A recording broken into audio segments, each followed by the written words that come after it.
Hello नमस्कार, स्वागत आहे तुमचं आमच्या मिनी ब्लॉगमध्ये. तर आज आम्ही चाललो माझ्या आत्याकडे. ती राहते दहिसरला. तर त्याच्यासाठी आम्ही पहिल्यांदा आसनगाव स्टेशनला गेलो. तिकडनं आम्ही पटापट ट्रेनची तिकीट काढली.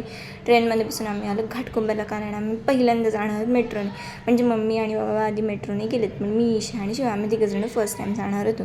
तर आधी पहिल्यांदा आम्ही ब्लू लाईनने जाणार आहोत आणि नंतर आम्हाला लाईन चेंज करून येलो लाईनने जायचे. तर इथे आम्ही ब्लू लाईनची मेट्रो पकडायला चाललो आहे. आणि ही आली आमची मेट्रो.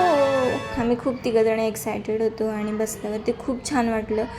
म्हणजे अजिबात थकवा आला नाही. लोकल ट्रेनने फार थकवा येतो. तर आम्ही इकडे DN नगरला उतरून येलो लाईनला आलो.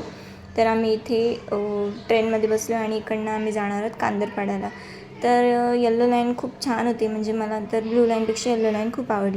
त्यानंतर आम्ही कांदरपाड्याला उतरून आता त्यांच्या बिल्डिंग खाली आलो रिक्षाने. त्यांच्यासाठी खाऊ घेतला आणि मग घरी गेलो.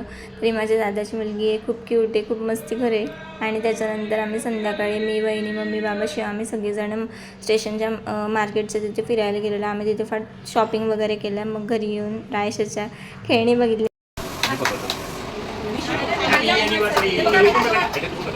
Happy birthday to you. Happy birthday to you. Happy birthday. Happy anniversary. Yay! तर सेलिब्रेशन नंतर आम्ही लगेच जेवलो, कारण उशीर झालेला आणि मग झोपलो. Bye bye.